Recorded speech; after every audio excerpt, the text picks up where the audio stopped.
Hello, and welcome to Calming the Chaos podcast, where we talk with people around the world who can help you find peace in a chaotic world. I'm your host, Tracy Canella, licensed mental health counselor, certified eating disorder specialist, and advanced clinical hypnotherapist. Calming the Chaos podcast is for those who want self-help resources and education. It's not a substitute for counseling or psychotherapy.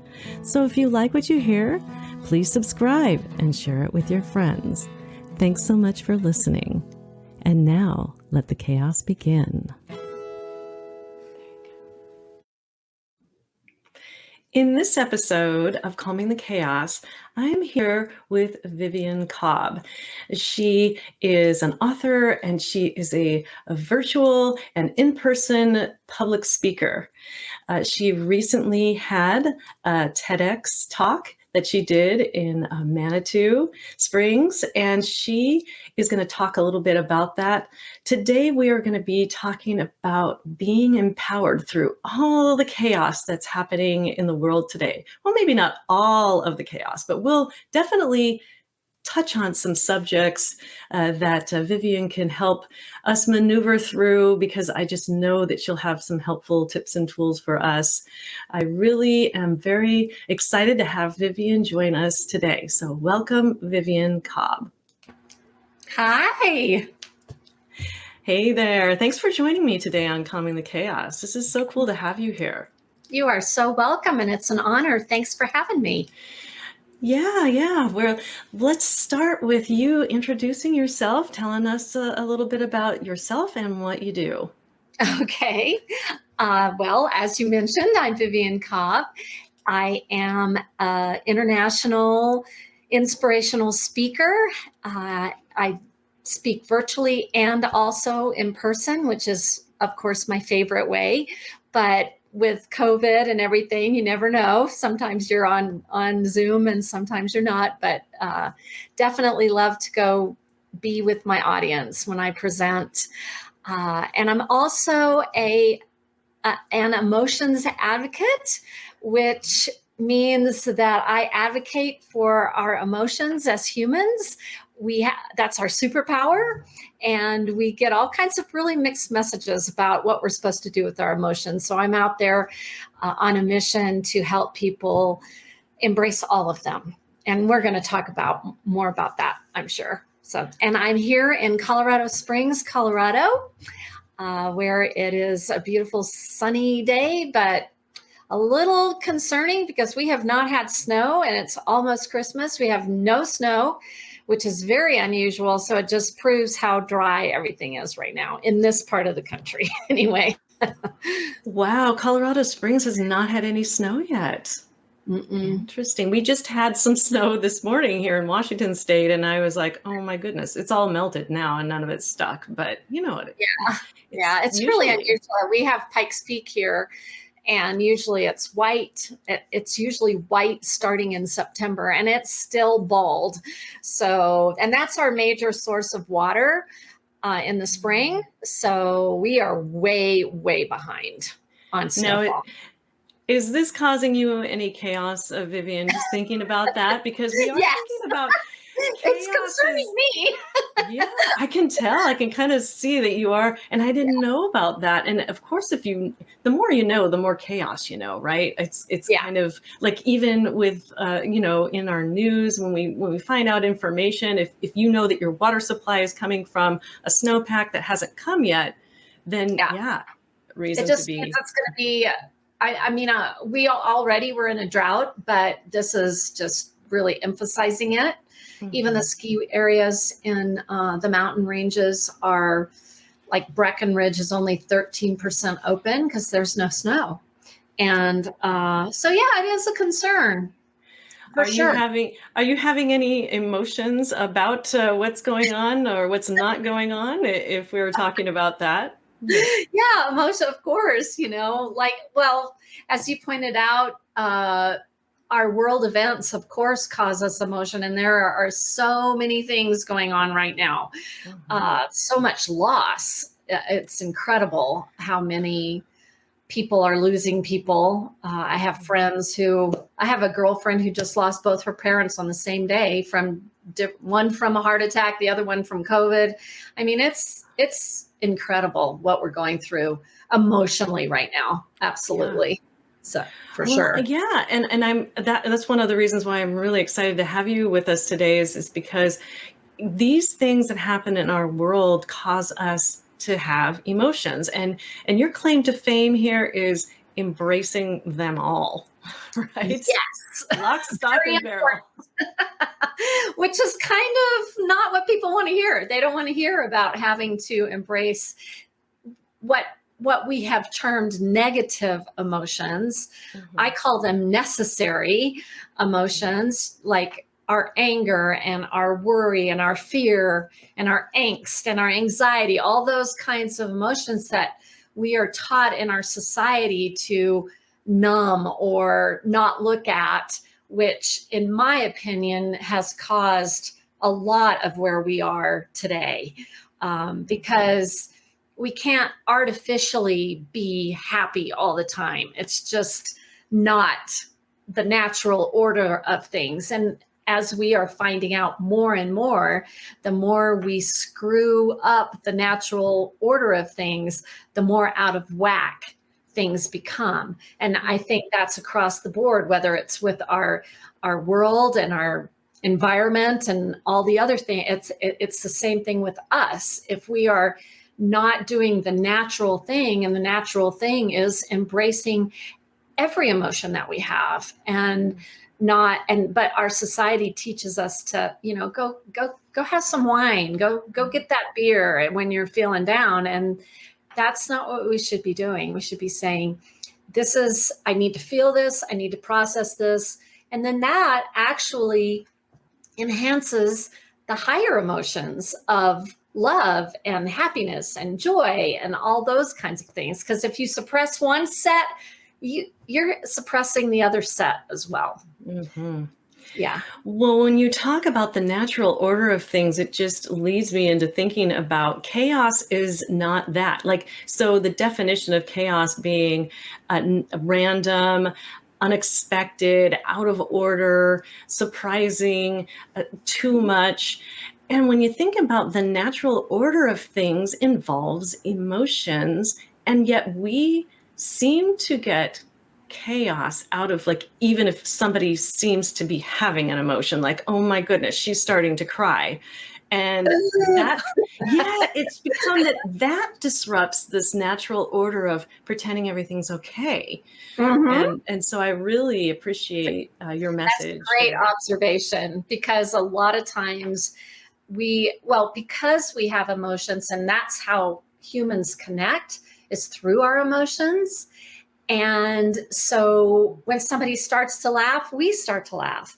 Well, when somebody starts to cry, that also pulls on our emotions, and we may want to cry with them. Or if we're not in tune with that part of ourselves, it makes us horribly uncomfortable. Mm-hmm. And so you're right. That's where oh my gosh, this person's crying. What do I do? And then the flip side of that is, because we've been taught that crying is, we're taught very early, right? When we're little, it's like, don't cry.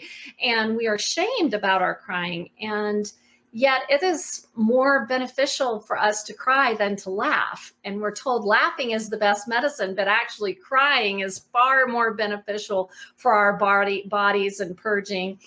But, people start to apologize when they start crying. Nobody ever apologizes when they start to laugh. Well, that's not true, unless you're really laughing in an inappropriate situation. Right. You might, but you know what I mean. Most people who start to cry will go, "Oh, I'm so sorry," and why? Why are you sorry? So that's kind of what I do, is try and elevate people's knowledge of emotions and kind of look at them a little bit differently, and say, that's not something you need to be apologizing for. That's something you need to be embracing. There's a reason why you're having that emotional reaction, and you need to listen to it. Right. Emotions are the thing that gives you information about what's going on with you, and then it also gives information to other people about what's going on with you. So emotions are really highly underrated. I completely agree with you. Of course, They being are. a therapist, we're all about the emotional health of people. Mhm. So again, well, so what are the things in this world that are causing people different emotions? I have some, I just Googled chaos today, and oh my gosh, all this stuff came up, right? That's going on in our world, which I think I was aware of, but I wasn't aware that all of it's happening at one time. But from what you've seen in people and in your world, in your life, what sort of emotions are people facing today? Wow. We're kind of on emotional overload. Uh, it seems like and like you said, we're being hit from so many different directions right now that it is very frightening to most people because they aren't used to, like we've talked about, they're not used to dealing with the hard stuff. Mhm. And if you don't have that in alignment, with who you are, then it is going to make things even worse. And I think that's why our suicide rate is epidemic right now as well. People just can't handle it. And there are so many emotions. And I think the biggest one is fear. Yeah. And then, of course, grief. Grief right now, and not just loss of people, but the loss of how things have been just in Right. general, Mhm. not being able to go to a restaurant.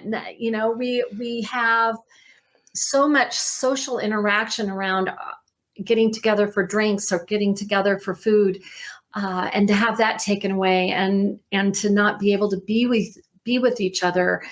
uh, I think that COVID and this pandemic has shown us just how much we want to be connected to each other, and I don't think we really realized how much we miss touching and hugging and being in each other's company.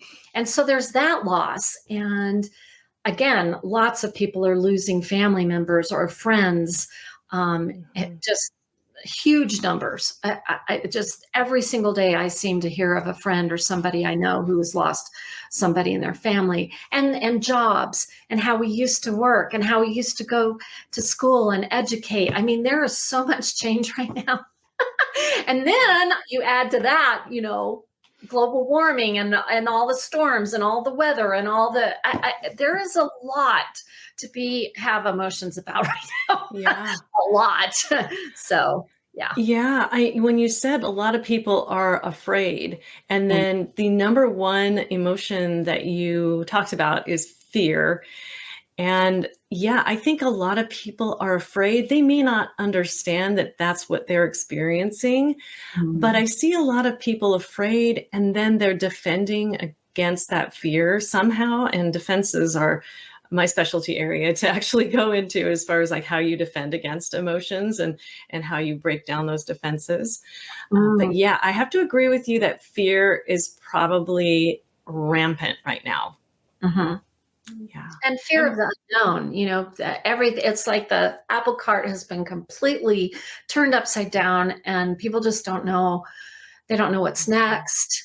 And from day to day, a new variant comes out, or this or that, and we're getting so much misinformation. We're getting information, but we're also getting misinformation. So it's really hard to know, what do you believe? So it's just everything that has been normal to us is just kind of gone. So we're kind of like, whoa. So yeah, there's a lot of fear, a lot of fear of the unknown and what's next and all of that good stuff.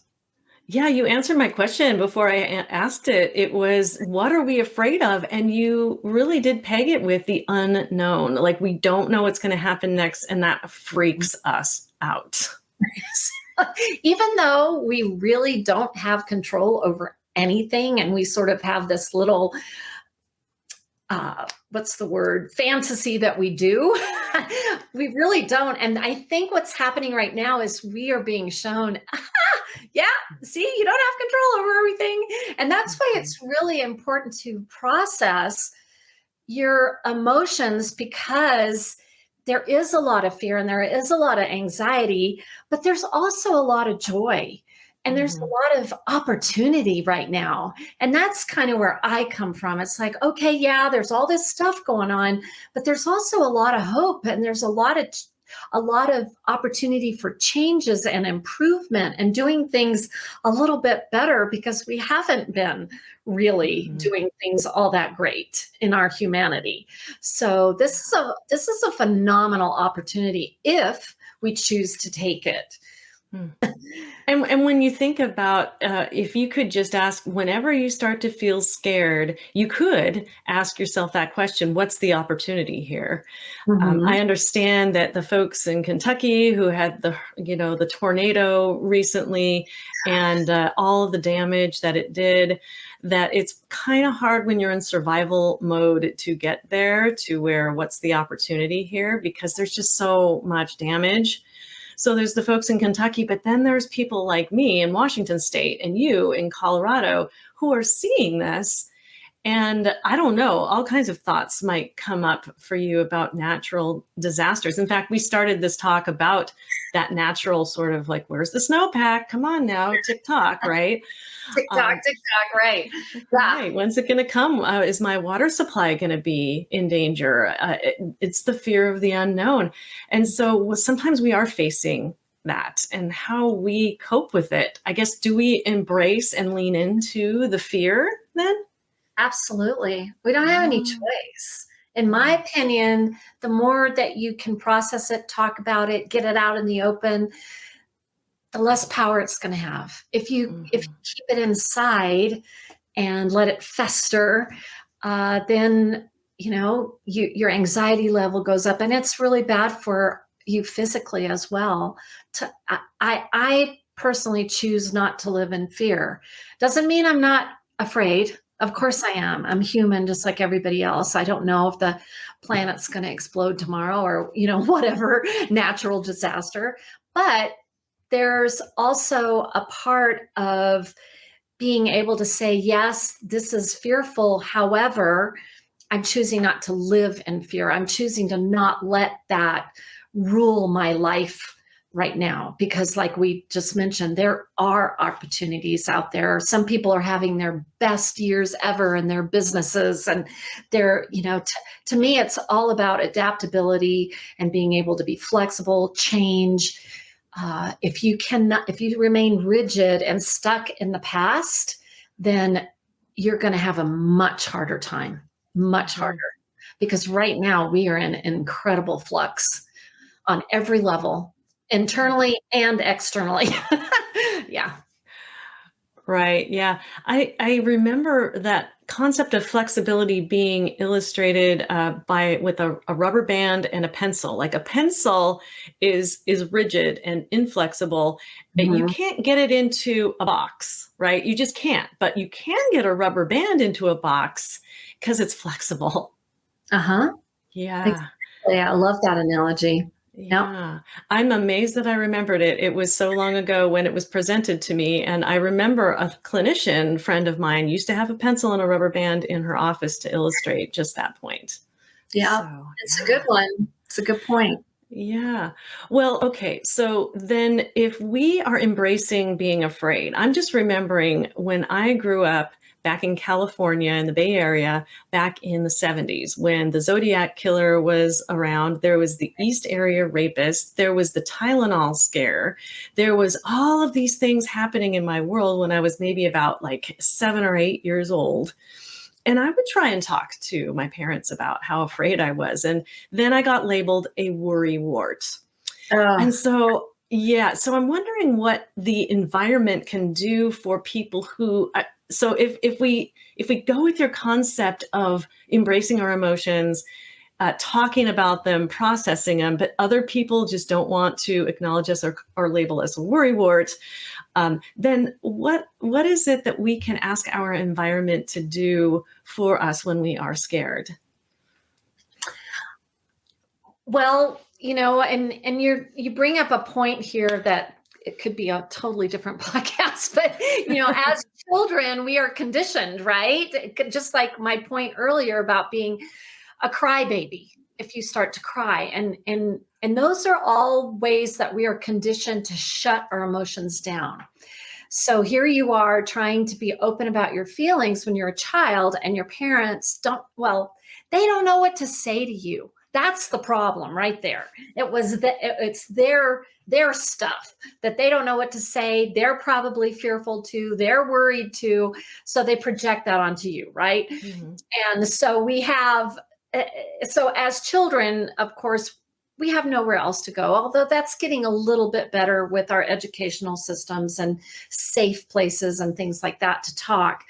But as adults, if we are around people who are constantly shutting us down, you're around the wrong people. Something that I had a near-death experience with COVID back in 2020, March. I was one of the early cases, 2020 in March. And since that time, it was an awakening for me personally. And one of the things that became really clear to me was I need to be around the right people in my life. And so since then, I have let go of relationships and friendships that were actually really toxic, and I didn't really see it. But that is a perfect example. If you're around people who are not supportive of your feelings and your emotions and can be there for you in that way, they're not the right people, or they're at least people that you need to limit how you feel, because the truth of the matter is, it's really important to talk and be open. But also, there's a lot of introspective stuff we can do. And another lesson that I got from my experience last year is the importance of stillness and taking the time to really listen to what is going on inside of yourself. Because to me, that's our inner knowing inside of us. And we shut that down all the time. And that's what my TEDx talk was about. It was a talk about how our negativity clouds our truth.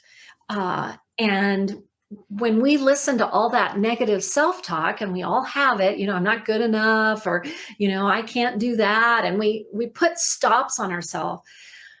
If we can just stop listening to that, then it is amazing how much clarity comes into what we should be doing, who we should be, what our purpose is, if we just listen inside. So that environment that you talk about can actually be an inner environment that we make space for, and that we embrace, and that we nurture and cultivate, because it all starts in here. And I know that sounds really trite and everybody says it, but it's so true. It all starts in here, where we come from and who we are, and being in alignment with our purpose and us. And then that ripple effect goes out into the world. And that's what I'm talking about. When we are out of discombobulated here, that leads to discombobulation out there. And so that's why I'm an emotions advocate, is I'm trying to get everybody to get calm in here so we can be calm out there and maybe start solving some of our huge problems. Yeah. Wow, I love that, because if we are centered, grounded, calm, however you put it, then we're going to be able to project that outward, and the fear is not going to be so great, because we're already taking care of our own stuff inside. Yeah. Yeah. And I love that point you made. It can be, and it means so many different things to different people. Some people it's meditation, some people it's God, some people it's, Jesus, some people it's the universe. It doesn't matter what you call it. Okay. Mm-hmm. It's it's the same concept of the inner knowing, because we have that ability if we just tap into it. And it takes a lot of discipline. It's hard to slow down. It's hard to leave the chaos. We get so wrapped up in it.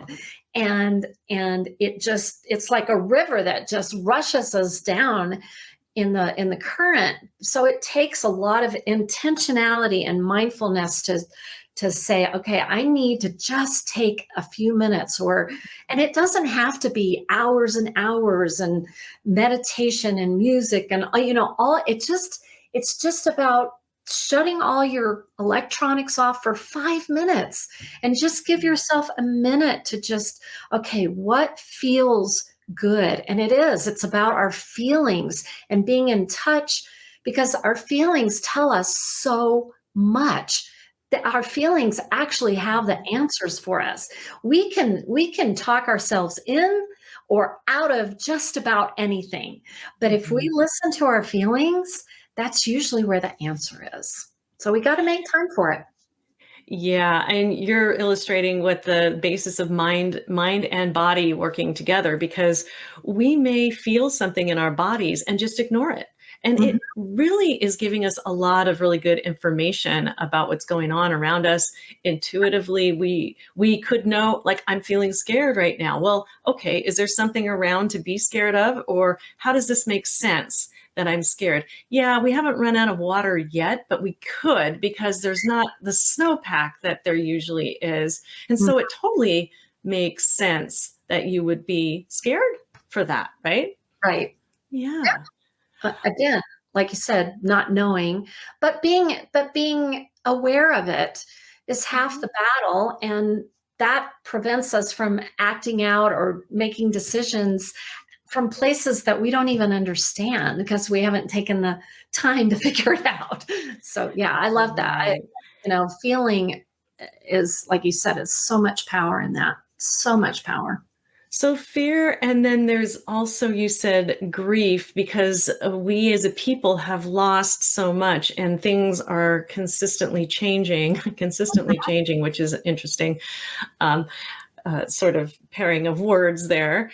Yeah. Yeah, and so a lot of grief at some of the loss that we people have endured, even since March of 2020.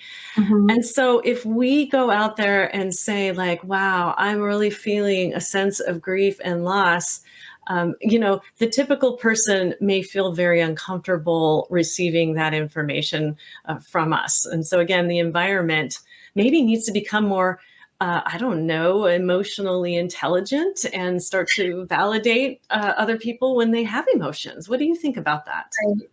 Well, I agree with you, and my experience has been this, Tracy.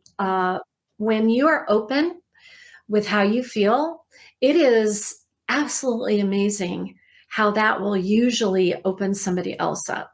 And it's about being brave enough to really tell the truth, be honest about how you feel. And my experience has more than, I mean, probably 95% of the time, people will be like, yes, oh, yes, I feel the same way. And they're just so relieved that somebody has, talked about the elephant in the room, as opposed to being afraid to say anything. And if somebody shuts you down, just know that's about them. I lost my husband 10 years ago, and not only my husband, but I lost my house. I lost all my financial security at the same time with his death. And so I got a pretty big hit. And actually, it was a huge hit. It was a gigantic That's one, a but lot. anyway, Don't um, understate it. Don't yeah, understate it. It was a a lot. lot of grief, a lot of compound grief, because I was grieving him. I was grieving the loss of my house. I was grieving the loss of my money. I mean, I was grieving all kinds of things. Mhm. And it wasn't until I finally, and that's where all this comes from. It wasn't until I leaned into my emotions and stopped running from them and running in a way of being so busy that I couldn't think. Talk about creating my own chaos so that I didn't have to think about all the hard stuff. But it wasn't until I was faced with it and really looked at it and just walked towards it and leaned into it that things actually started getting better.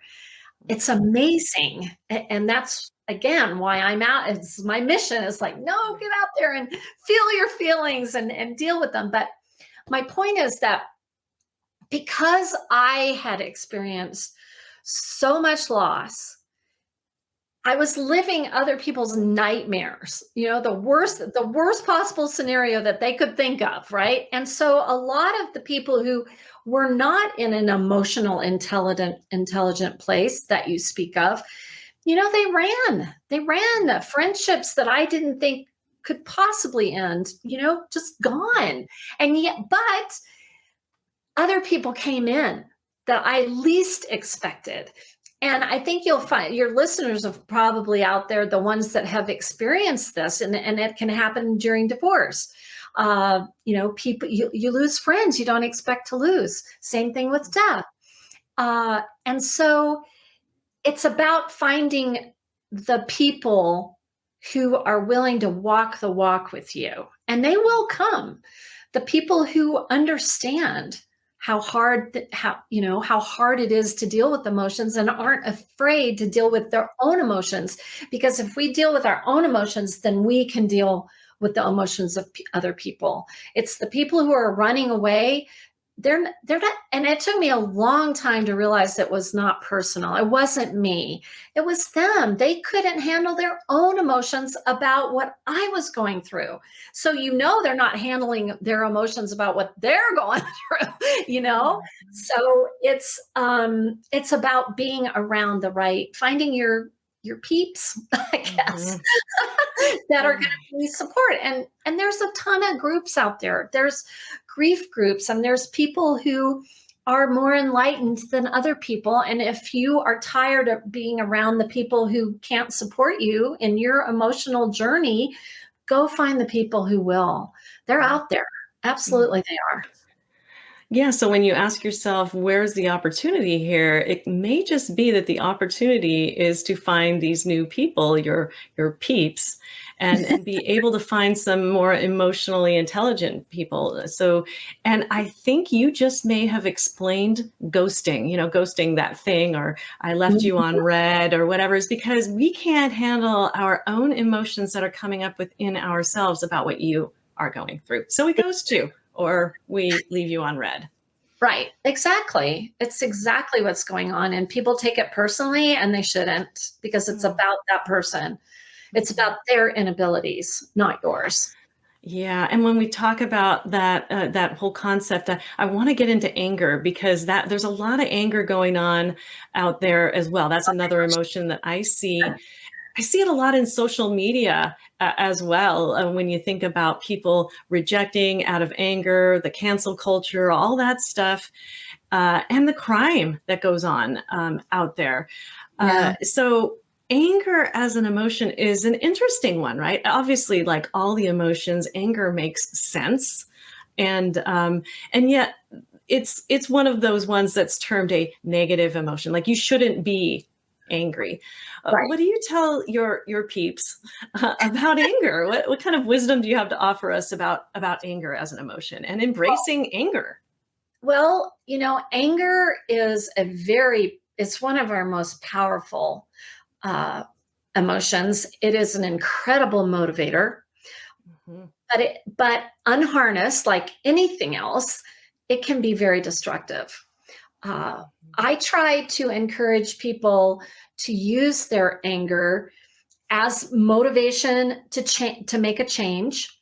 Anger is a great storyteller. It's telling you all kinds of information, but it's what you do with that information. And I think that, again, what we were talking about, the chaos of people being so angry and not knowing what to do with their anger, they express it really inappropriately, like going and shooting other people. That's like, no, Right. don't do that.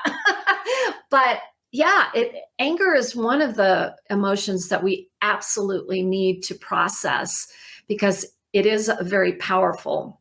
Mhm. Uh, and if we don't process our anger and turn it inward, then that's where depression comes from. Depression is just anger, unprocessed anger turned inward. And then, of course, we have depression causes all kinds of issues as well. Um, Mhm. of Yeah. course, the worst being, people hurting themselves or hurting other people. Yeah. Right. And you have that energy. Like you said, anger gets things done, and it's a very driven emotion. So yeah, if it's unharnessed, like that wild Mustang in the wild, right? It's got Right. so much power. But if it was actually harnessed well, it could do, I don't know, it could move a ton of bricks, maybe. Who knows Yeah. what good Oh, it could do. when I'm angry, my house gets so clean. I've talked to a lot Ah, of people who do that too. They're like, oh yeah, I can I just need relate to to scrub something. I need to scrub something. that. But yeah, but the point being is that anger can be processed in a positive way. And again, we could do a whole show on that, but Mhm. it has to be expressed. It just Yeah. because again, if it's bottled down and it's pushed down, it's just going to fester and get bigger and bigger and more powerful. So if it's Mhm. expressed, then we can start processing and getting through it and understanding why we're angry. And Mhm. again, anger is also a byproduct of fear.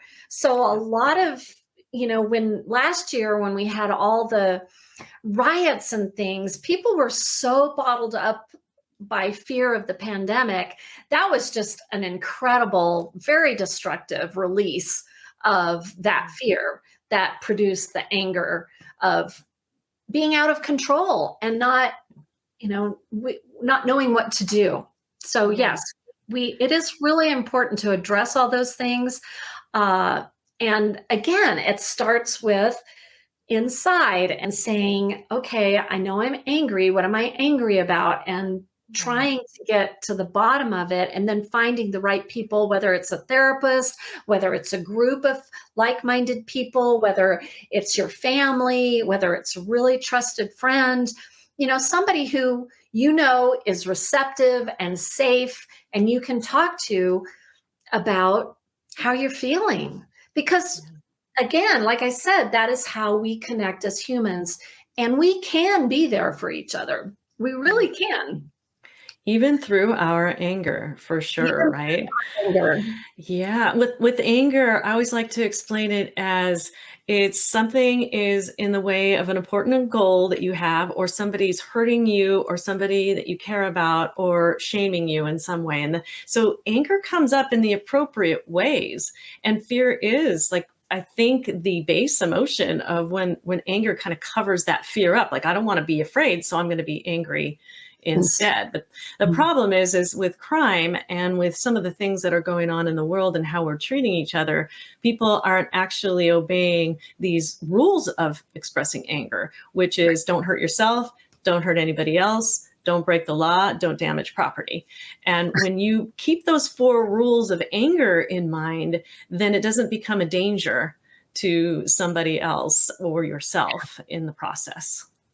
Well, and I think it's so telling how out of whack we are with our emotions, and that had we had systems in place, say even as early as grade school learning, have a class on emotional intelligence. What do we do with our emotions instead of pretending like they don't exist, or that they're not important, or that they're not an integral part of our being? That's kind of what our society has done to date. And guess what? It doesn't work. We need to change it. We need to do something different. And my viewpoint is we need to learn to embrace them, process them, because if we were all that way, then it would be so easy. It would be so easy to come up to somebody and say, I'm angry, and the other person would be intelligent enough to say, "Oh, okay, tell me about that. Why are you angry?" And then you have this really, great productive conversation. The anger dissipates, everybody's on board, everybody knows what's up, and poof, you go on instead of all this angst that our society has. And you're right, it's coming out. It's coming Yeah. out everywhere. Crime and hate and Mhm. racism and sexism, and oh my gosh, the list Mhm. is so long, it's Yeah. ridiculous. So we have not been doing it right. We need Mm. to make some changes. We need to change how we look at how we deal with our emotions, because that's our baseline. That is absolutely our baseline as humans. Mm-hmm. Well, and what you're talking about is energy release. So your energy gets released, but Mhm. if it's released in a way that, yeah, you're lashing out against yourself or others, or even verbally, physically, whatever, Mhm. then you're not really accomplishing anything productive. There are ways to release energy. I always like to say I have a couple of boxing gloves I like to bang together when I can set it up right. I have a baseball bat that I can whack against a bunch of pillows, like these pillows right here are really super loud because they're kind of leathery, so it makes a nice noise. Or go out and chop some wood or clean or mow the lawn or the yard or do Yeah, something like prune a I bunch of trees. if you really want to be destructive, go to a rage room. That's what they're for, Yeah. Mhm. Absolutely, there's a need. And you're right. It's all about energy. Of course, Mhm. everything is energy, and our energy and our emotions are no different. And as we talked about before we got on the podcast, it's all about vibration, and that some of the Yeah. emotions have higher vibrations, love being the highest, and I think fear is the low. I can't remember. Yes. Fear is Yeah, the lowest, love lowest, is the highest. highest. Right. Yeah. So it is. It's all about energy, and the energy that's the energy waves that we're sending out. And you're absolutely right. We have to release that energy, but there Mhm. are productive, appropriate ways to do it, and we've lost sight of that. We absolutely have. Right. Mhm. Well, as we work toward the higher vibrations of emotions, I love where this conversation is going because it can go up. In the higher vibrational, like joy and love, sometimes people are hesitant to even express, like, I'm really feeling great right now. I'm really feeling happy. I certainly know that was true for me when I was a little girl. Whenever I would be excited or happy about something, somebody was mad because I was making too much noise, right? Mm, And so sometimes we learn to defend against happiness. And when happiness does come and joy does come, we kind of scrunch it down, or we think the other shoe's going to drop, or whatever we end up thinking. But how we can safely move up the emotional ladder toward joy, happiness, and love. I don't know if you can speak to that, but boy, that would be a treasure if you could at least say some words about it. okay. Yes. Well, again, that's kind of what my TEDx talk was about.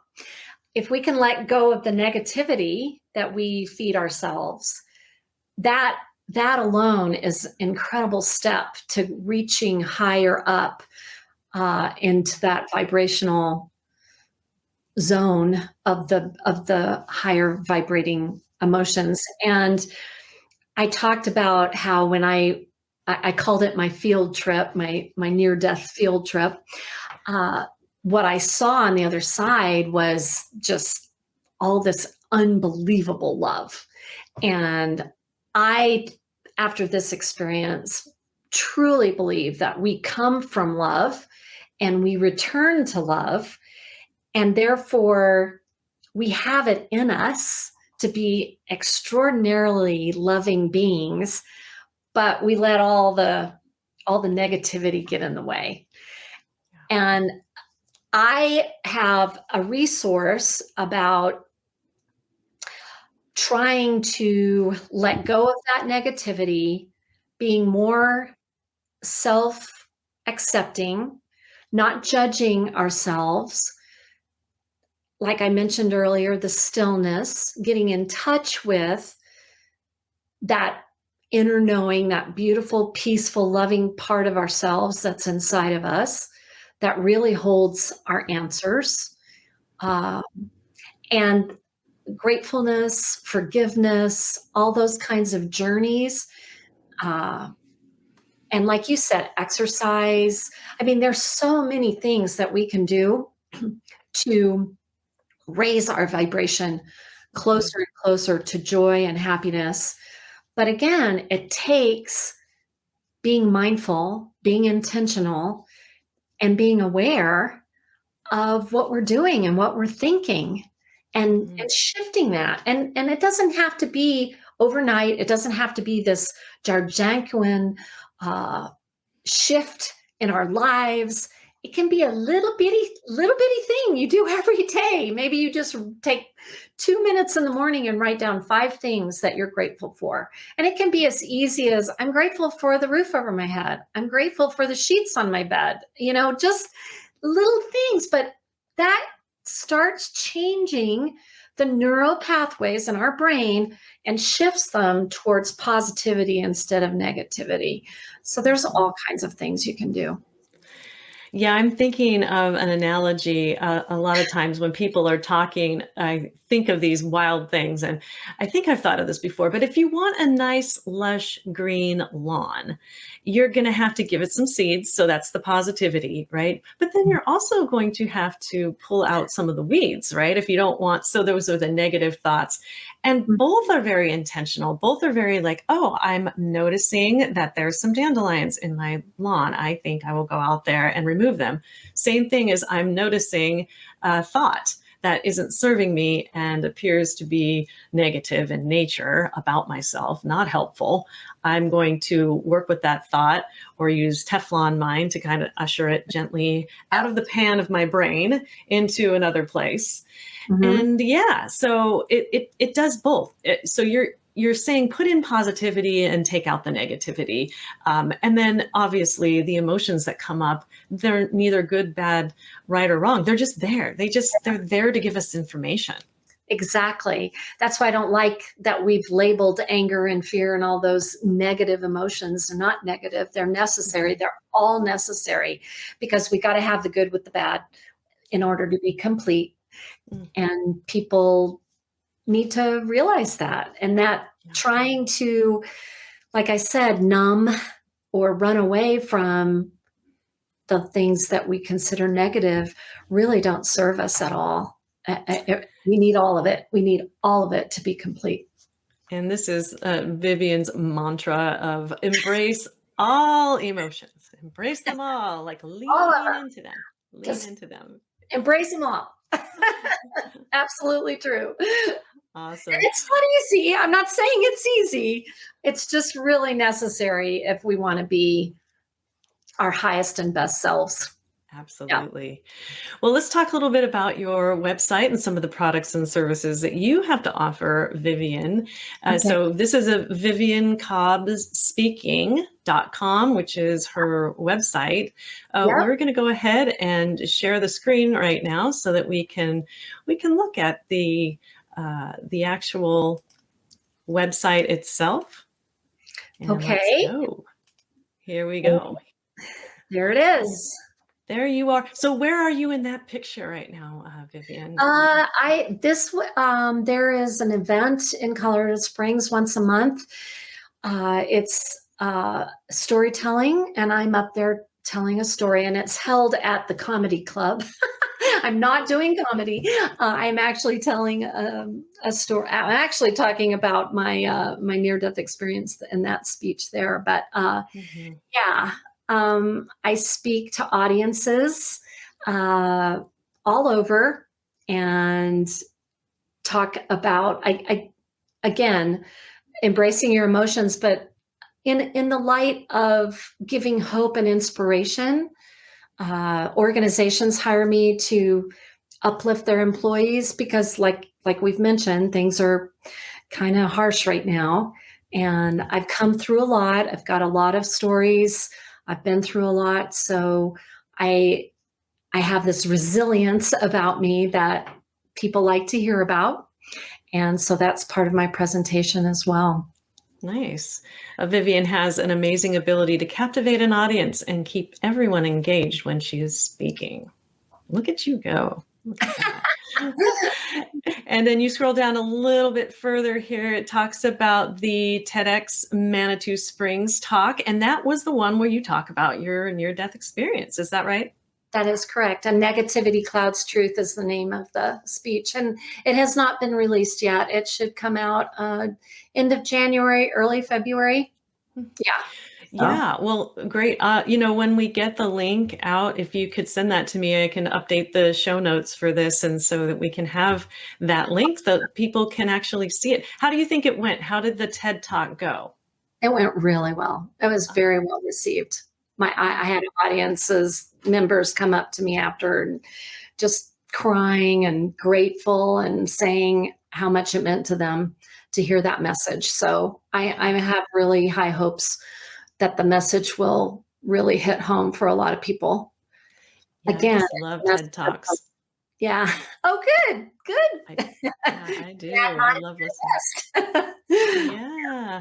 Yeah, So then you also have so you are booked for both virtual and in-person speaking engagements. Is that yeah. correct? Yeah. Mhm. Yep. And I then spoke to AT&T employees and I did it virtually. Yeah. I've got a little studio kind of, got my lighting and yeah, so I'm set up for that as well. Yeah. good deal. And Yeah. so that's your typical speech that you do, the keynote speech Yeah. that you Mhm. learning to dream through the nightmare, which, a lot of the world right now thinks that we're in a nightmare. Yes. Yes, this was when I first came up with this keynote. I was just talking about my personal nightmares, but you're right. It's kind of gone global. But we all have stories and difficult times that we have to get through. And again, it's very healing for us to hear each other's stories. We connect that way and we can empathize and sympathize with each other. And it's a way of healing. Absolutely, it is. And then you mentioned I'm an author. I've authored 2 coloring books because coloring as an adult is a very meditative thing to do. And one of my coloring books went with my TEDx talk. Uh, it's called Negativity Clouds Truth, and it's also a journal. And yeah, so that's been really fun. I've gotten great feedback on those. And I'm also a co-host of a radio show that airs in the UK, about 8 or 9 countries right now. So Oh, just kind of spreading the message as best I can, because I think we need to hear it as humans. We need support right now. We need to support each other. And like you mentioned, all we see are the really bad things going on, but there are so many good things going on as well. And we can be here for each other. And that's the message I'm spreading. absolutely. And I'm so glad that you're here because that's kind of we're on parallel paths when you think about it. That's my mission is to be able to help people to have the resources to calm their internal and external chaos. And Yes, right. I I did want to take some time to share the coloring book here. I was able to pull that up. A Yeah. set of your coloring books. What is all this about? Well, the little book on this on the left there, there's receptacle. That is a book I wrote 30 years ago and just had it on the shelf, thinking of it as an inner child. An inner child book because it talks about I came from a traumatic childhood, and it talks about the conditioning that we take on as children, and then one day we sort of figured out that not all that junk that we have absorbed is ours, and so we start pitching out what we know is not really good for us, and then we see ourselves in a different way. So that's what the receptacle is about. And then the other one again is the one I wrote to go with my TEDx talk. My talk is called Negativity Clouds Truth, but it's also a journal. On the left hand page you can write things down. I have prompts, and then you can color on the right hand page. And it's just another way to, like I said, take that stillness time, maybe think about things and just kind of go within. And coloring has been really shown as a fantastic thing for adults to do. Who knew, right? Oh my goodness, I love coloring, and I do have one of those journals. It doesn't have prompts, though. A lot of people like journals with prompts about what to think about or what to write about. So that's a good feature for the Negativity Clouds Truth Yeah. coloring book journal. Yeah. This So is awesome. anyway, you can go on my website and order them if you want, and I will mail them to you. That is so cool. I was going to ask you if they were available on your Mhm. website, and they are. So I know that what I clicked on was a free, like, you enter a contest through Facebook, but you can also, if you're interested in ordering them, just order them Yeah, off your I website. did have a contest on Facebook, and I that had a drawing, and that lady has gotten her books. But yes, if you want to purchase them, they're on my website. And I also have a free gift from Vivian.com, and you can get some resources that we talked about. Crying, leaning into crying. I'm very much an advocate of crying. That's what helped me heal through all the grief when I was going through that massive amount of grief. Crying really helped. So, yeah, if you want to sign up for that, it's free. Just send me your email and boom, you'll get the resource pages, and you can read a little bit more about what you can do to calm your inner chaos. Awesome. Awesome. Well, this is again the website name, viviancobbspeaking.com, and check out her blog. Her blog is also on the website. I tried to pull it up earlier, and when I was trying to pull up the coloring book, but so you might have gotten a bit of a peek at it. So you keep yourself very busy, don't you? I do. I really do. I love it though. And I don't love forget, embrace all your emotions. emotions. All of them. All of them. Yes, it's been such a joy having you on the show today. So hopefully your vibrational frequency went from fear to joy as we've been talking, and every emotion makes sense, and they all should be embraced, right? It was Yeah, delightful to be on your show, Tracy. Thank you so much for absolutely. having me. Yes, it was great having you, and you take care out there, whatever you do, and hopefully you get some snow soon. Fingers crossed. Fingers crossed. Okay, thank you so much. Thank you for listening to Calming the Chaos podcast. If the information in this podcast has been helpful, please consider subscribing and share it with your friends. You can find this podcast on iTunes, Apple Podcasts, Google Music, Spotify, and on YouTube. You can also go to our podcast website at www.calmingthechaospodcast.com, where you can listen to all Calming the Chaos podcasts. Thanks so much for listening, and I look forward to sharing my next podcast episode with you. In the meantime, take care.